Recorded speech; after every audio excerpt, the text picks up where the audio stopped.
दोस्तों, creative idea के इस वीडियो पर आप सबको स्वागत। तो आज हम जो उड़ीसा के जो OTET को लेकर सिलसिला चल रहा था, अभी तक ख़त्म हो चुका है, अप्लाई भी ख़त्म हो चुका है। तो इसके बारे में हम अभी बात करने वाले हैं कि OTET होगा तो कब होगा, तो ये ऑनलाइन होगा कि ऑफलाइन होगा। ठीक है, इसमें क्या गवर्नमेंट को झेलना पड़ेगा, क्या बच्चों को झेलना पड़ेगा, तो ये सारे के सारे बात हम बताने वाले हैं। ठीक है, तो पहले आते हैं हम OTET जो क्वालिफाइंग मार्क होता है उनके तरफ। आपको पता होगा NCT के गाइडलाइन के अनुसार 60% मार्क जनरल बच्चों को लाना होता है OTET क्वालिफाई करने के लिए। मतलब हर कोई TET क्वालिफाई करने के लिए लाना होता है, मतलब 90 मार्क लाना होता है 150 मार्क से। ठीक है, तो अभी क्या चल रहा है उड़ीसा में, वही चल रहा है। ठीक है, वो सही है। और एक बात ये किसी को टारगेट करके हम इंडिकेट करके नहीं बता रहे हैं, ये सिर्फ बता रहे हैं इसीलिए कि NCT की गाइडलाइन ये कहता है कि कोई भी मतलब स्टेट का वो घटा सकता है, इसमें घटा सकता है, पर मार्क बढ़ा भी सकता है TET का क्वालिफाइंग मार्क। पर NCT गाइडलाइन के अनुसार 55% लाना चाहिए एक SC/ST और OBC कैंडिडेट के लिए क्वालिफाई करने के लिए मार्क। ठीक है, पर उड़ीसा में 75 मार्क के मतलब 50% मार्क उड़ीसा गवर्नमेंट लाता है। ये NCT के पूरा नियम के अनुसार है, क्योंकि NCT ने वहाँ बता रखी है कि अगर कोई स्टेट चाहता है उनको मार्क मतलब बढ़ाए तो बढ़ा सकता है, क्वालिफाई मार्क घटाए तो घटा सकता है। तो ये मतलब उड़ीसा गवर्नमेंट ने किया है, तो यहाँ कोई दिक्कत नहीं है। ठीक है, बहुत सी वीडियो में बता रहे थे कि ये प्रॉब्लम है, ये नहीं प्रॉब्लम है, ये उड़ीसा गवर्नमेंट के अनुसार NCT के पूरा गाइडलाइन के अनुसार। ठीक है, तो और भी बहुत सारे चैनल बता रहे थे OTET के मार्क को काउंट किया जाएगा।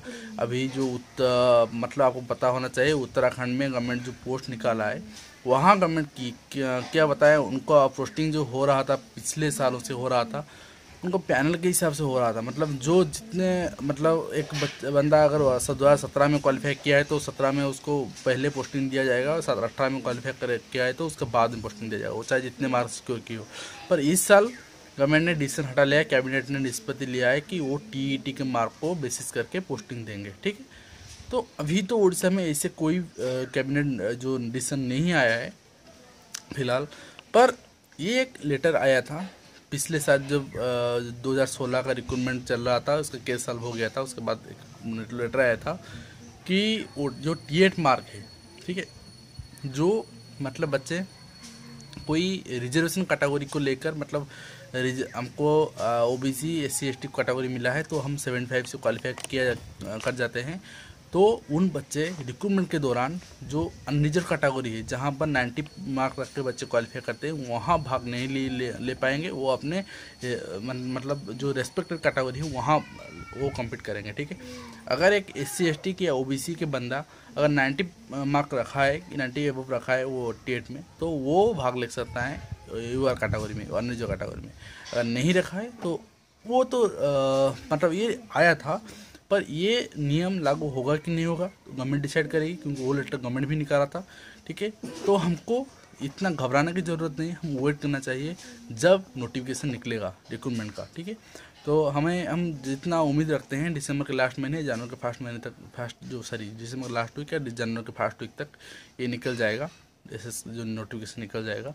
तो आप इसी उम्मीद के साथ हमारे चैनल के साथ रहिए, हम आपको नोटिफाई करेंगे। ठीक है, तो और एक बात, जो TET होगा OTET होगा, अब आपको पता है NIOS के बच्चों को अलाउ कर दिया गया है।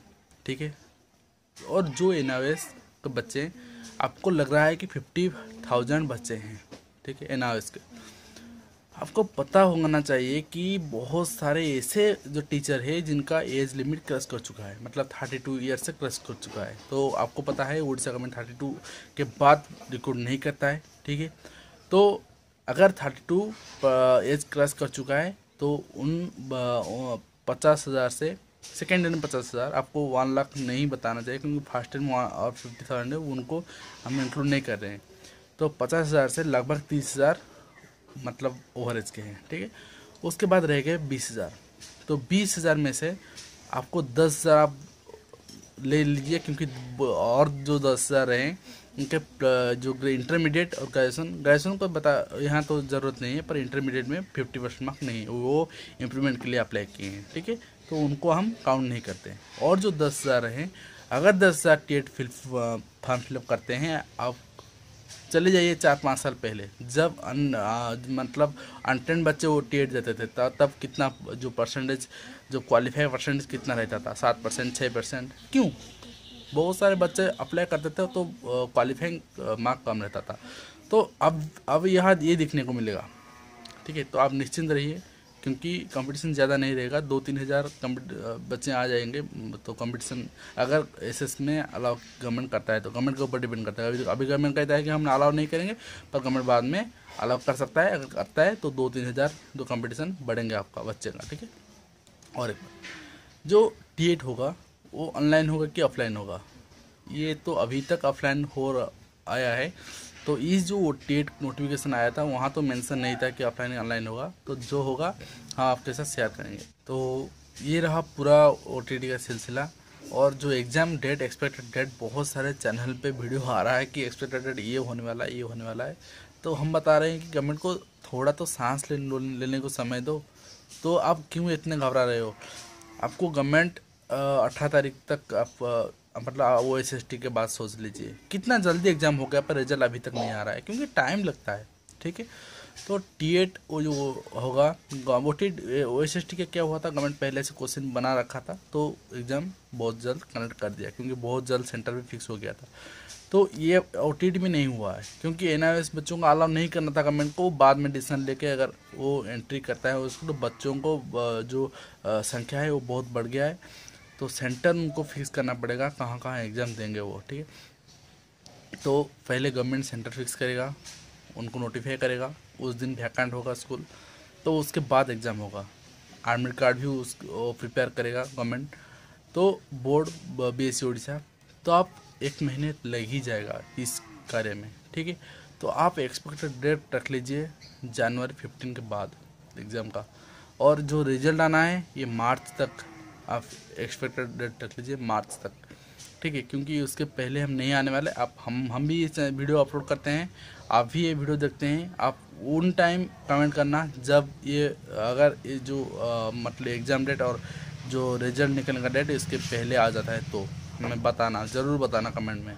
और अगर नहीं आता है, हमारे बात के मुताबिक आता है, तो आप इस चैनल को लाइक करना और एक पॉजिटिव कमेंट दे देना, ठीक है।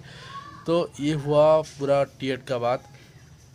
अब घबराना मत, आप धीरज रखिए। बहुत सारे बच्चे पूछते हैं कि सर कब एसएस का नोटिफिकेशन आएगा। अरे यार तुम वेट कर लीजिए, ठीक है।